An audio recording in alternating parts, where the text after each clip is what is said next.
The Kawasaki ZX-14R, everybody. Man, this motorcycle seriously keeps on surprising me. I'm really annoyed because she got dirty and I only cleaned her the other day.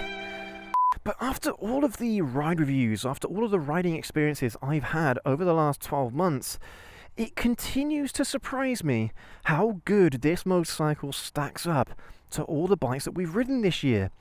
There's only really a few bikes that I think are better in terms of the riding experience than this bike right here. But regardless, this motorcycle truly stacks up well against any other motorcycle that I've ever ridden. And in today's video, let's jump on and let me show you why. Honestly, everyone, genuinely a fantastic motorcycle. The thing is, I knew this was a great bike before I'd had the opportunity to ride the amount that we do now. I'll tell you what, despite the fact that it is producing peak performance, 210 horsepower at the crank, 160 newton meters of torque, I mean, those are some crazy numbers and up there as some of the biggest numbers that you can find on a motorcycle. But it is still incredibly reliable.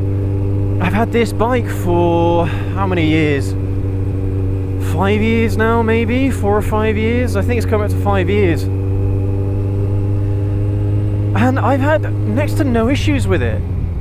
The biggest, most annoying issue that I had was with the brake switch for the front brake, the switch that's underneath the lever, because it's a Brembo part as well. I was expecting it to be better, but I was able to fix that, and it didn't cost me anything. The brakes, I think they are binding a little bit, so they might have to be rebuilt.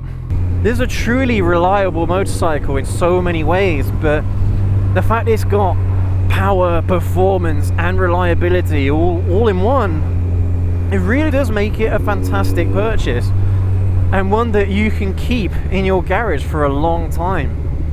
You don't have to worry about paying a fortune to maintain it every year, as you would with some other bikes. And all the maintenance on this bike I've done myself, guys. All the maintenance I've done myself. The oil changes, the filter changes, getting the wheel off to send it off to a repair specialist, a metalworking specialist. All that I've done myself. And yes, the fairing is perhaps the most annoying part. When it comes to working on the bike, the fairing is the most annoying part. I don't like taking the fairing off of this bike. I think it is tedious, and it does take quite a bit of time to get off all the pieces. But to be fair, once you have got them off, working on the bike isn't too difficult. So, but you know, we're talking about that kind of stuff, and we should be really talking about the riding experience, because you know, when you've ridden bikes like an MT-09 or an MT-10, the ZH2, these bikes are absolutely fantastic, and I think those are perhaps some of the only bikes that are better than this one in terms of the riding experience. They are incredibly good. But again, that doesn't take anything away from this bike. It's still an absolutely fantastic riding experience, especially if you're looking for something that is a bit more sporty. Just so happens that all the bikes I mentioned there are all nakeds, but I do tend to find that nakeds are the most versatile motorcycle out there, you know. You get power, you get performance, you get reliability, and well, the looks might leave something to be desired, but yeah, for the most part, nakeds I do think are some of the best bikes that you can buy at the moment. They're really good. But if you're looking for a super sport, specifically for a super sport, this is absolutely fantastic. Yeah, she's a big girl, and the most annoying thing is walking her about or doing slow speed stuff. When you actually start getting on the move, and you don't even have to move all that quick, this bike really doesn't feel as heavy as she is. 260 kilograms weight, that is an awful lot. But when you start riding, you forget all about it. Seriously. Oh my goodness. What the hell is going on here? Oh, well, this isn't good, is it? But, I mean, well, This gives us a perfect opportunity to show you the versatility of this bike, because filtering actually is not an issue. Especially because you've got that torque really low down. You really don't have any problems when it comes to filtering, overtaking, or anything like that.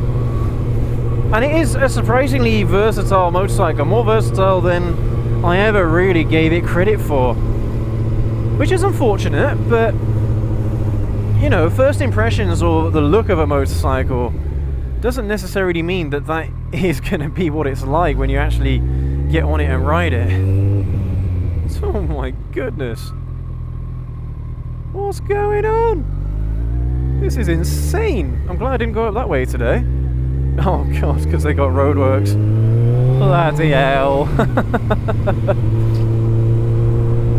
Well, not even in rush hour, but it is a Friday, so everyone's even working a little bit earlier today. Yeah, man. This bike is seriously good, alright? It has got torque and it has got horsepower, which is a fantastic combination. Because, you know, cruisers, for me, are a lot of fun because they have a lot of torque, but they do drop off towards the top end of the rev range. So, you know, you get to 4,000 or 5,000 RPM, and then that's pretty much it. They're done. Whereas this bike, you've got torque in the lower end RPMs, you've got torque in the higher end RPMs, and you've got horsepower in the higher end RPMs. It really is a secret sauce that Kawasaki have built into this motorcycle, into this bike's engine. Really, really good, and I can't stop saying how good this bike really is, man. Genuinely amazing and a marvel of engineering, especially considering the price point as well. This is so much bike for the money. I mean, right now it's about £16,000 brand new for one of these bikes. You can't buy them anymore, unfortunately, here in the UK or in Europe at least. I think you can still buy them in the United States. I think you can still buy them elsewhere around the world, despite the fact that they are getting a little bit long in the tooth, at least when you talk about the tech packages anyway. This bike really doesn't have much in the way of tech. So traction control is and wheelie control is pretty much all it has. But that engine though, there is no replacement for displacement. This engine is absolute masterpiece. Yeah guys, seriously fun, torque, horsepower, nimble in the bends as well. You really won't have any issue leaning this bike over despite how heavy it is. The ergonomics, you know what? Yes, there is a little bit of weight on your hands, but it's not incredibly uncomfortable. The foot pegs are a little bit high, but for someone like me, 5'11", 6 foot, 6'1", 6'2", you're gonna have no problem whatsoever. And you know what? That's the thing about the riding experience of a motorcycle. If it is really good and really positive, you do kind of forget about the ergonomics because you're so into the experience. You're really into riding the bike. You're not really thinking about the ergonomics all that much. And the thing is, today I've been out for about an hour, and it's only when I've mentioned ergonomics about the bike is when I've actually noticed that my hands are a little bit uncomfortable right now. So, you know, this bike's got so much to offer, and I know that people can get a little bit intimidated by a spec sheet, but you can seriously ride this bike sensibly. You don't have to be speeding everywhere. You can really cruise with this bike and still thoroughly enjoy it. I know it's difficult for people to believe me when I say that, but genuinely it is surprising how easily this bike cruises. And remember, here in the UK and Europe, this bike is branded as a sport tourer, whereas in the United States it's branded as a super sport, or a sport bike at least. So, you know, and it does kind of blur the lines a little bit between what a sport tourer is and what a sport bike is. Well, I say that like a super sport. I mean, it does have more aggressive ergonomics than what you would find on an actual touring bike. Even within Kawasaki's own roster, the Sport Tourer is a 1000 SX. That bike is incredibly comfortable, but that bike's got crazy amounts of performance as well. That is an awesome motorcycle in its own right. But that is a sports tourer, a thoroughbred sports tourer. The GTR 1400, or I think in America it's called the Concours 1400. That is a sports tourer. So you do get a really nice combination of sport touring when you want it, or if you want to tuck in and really give it the beans, well, it really does provide you with that hooligan-like experience as well, similar to a naked in a lot of ways, actually, more than a super sport. Which again is fascinating, isn't it? This bike really does blur the lines a lot between different motorcycle classes, and it's all because of that engine design. Absolutely fantastic. Yeah, what a brilliant bike. It's a shame that I ran into so much traffic. When I was out earlier, there hardly was any traffic around, and I suppose this is the first week the kids are back at school, but yeah, it's got very busy all of a sudden. It's really annoying.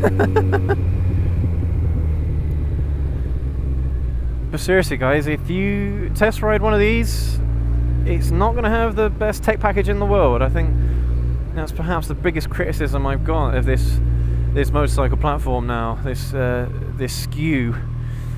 Yeah, it doesn't have any tech, or very little tech. It doesn't even have a TFT color display. None of that. You got the traditional dials. You got all of that oldie but goodies, oldie but good stuff. And you know, I do know riders that like that stuff as well. They like the older looking stuff, not all the newer techie stuff. So if you are one of those riders, well, you've got that to look forward to as well.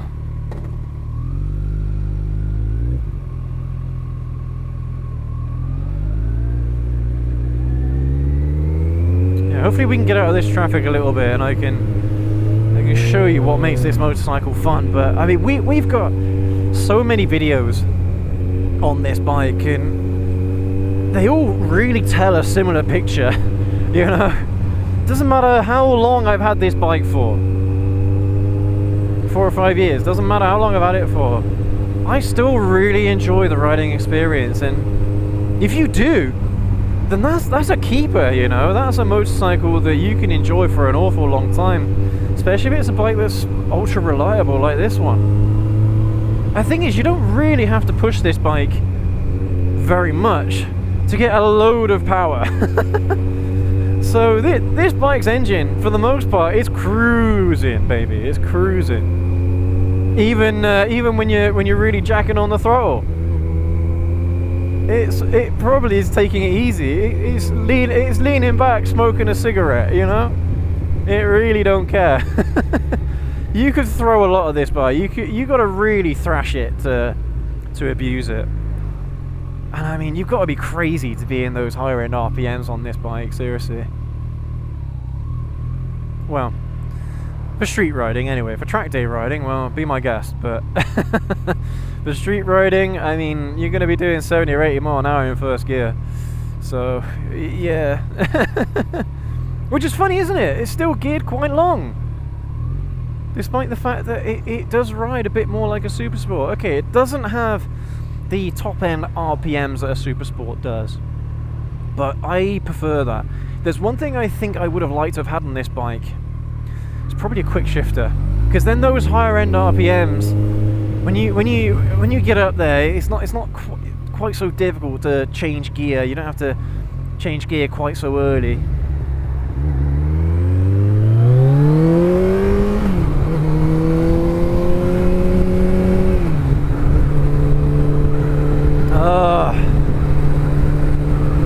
Yeah, everyone, this is one of those motorcycles that I think is an instant classic, a modern classic for sure. It's genuinely good. And I know I kind of have to say that because this is kind of like the poster bike of the channel, but to its credit, even after all the bikes we've ridden, the ZH2 and motorcycles of that caliber, this is still up there. That's one of the best motorcycles I've ever ridden, hands down. I'd love to have a go on a Hayabusa. Unfortunately, I don't think any of the dealers local to me are doing a demo of a Hayabusa. I've got Suzuki nearby, but yeah, unfortunately they're not. There's nowhere that can do a Hayabusa demo. It's a real shame.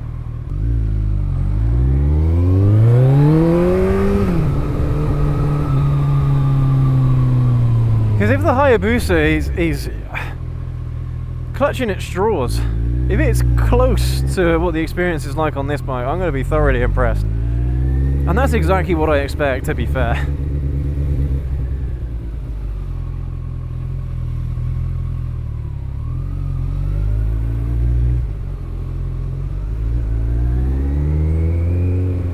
Yeah, not bad filtering on this bike. Oh my goodness, what is going on here? Woo! Come on, a really good day today, haven't I? Blimey. God, I've got one little spell of a bit of power. And that's it. Blimey. But still, I mean, this bike, it doesn't struggle in these environments.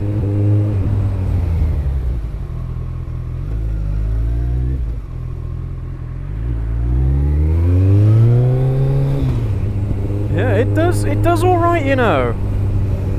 This kind of busy city kind of riding, it does all right.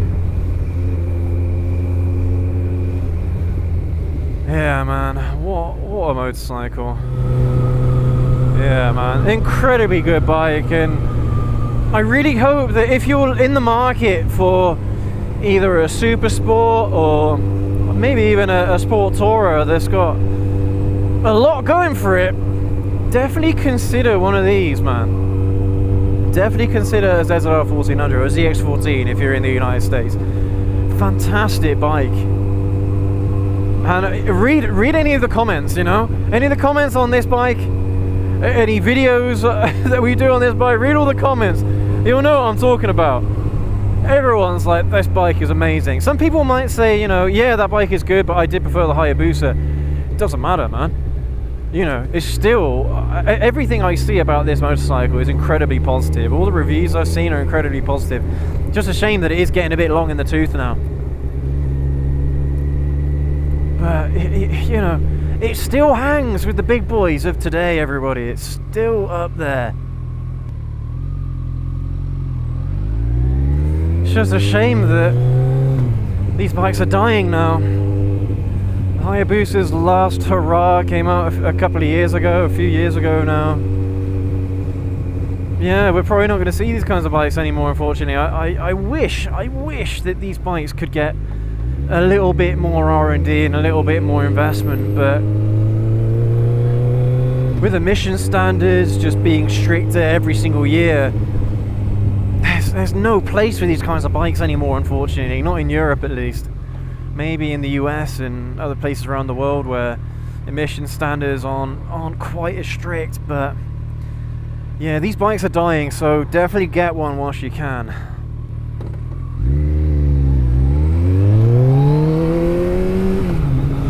Thank you ever so much for joining me on today's ride out, everybody, on the wicked Kawasaki ZX-14R. Definitely go and check out our other videos on this motorcycle, especially if you are looking to buy one. And don't be afraid to check out the other videos that we've got on our other channel bikes, the ZH2, the Triumph Daytona 955i, and the YP's Ninja 125. And of course, all of our ride reviews as well. Definitely go ahead and check them out. But yeah, thanks again, everyone. Take care, ride safe, and we will catch you all in the next video. Have a good one. Oh, and don't forget to leave that like, hit that subscribe button and the notification bell. Bye!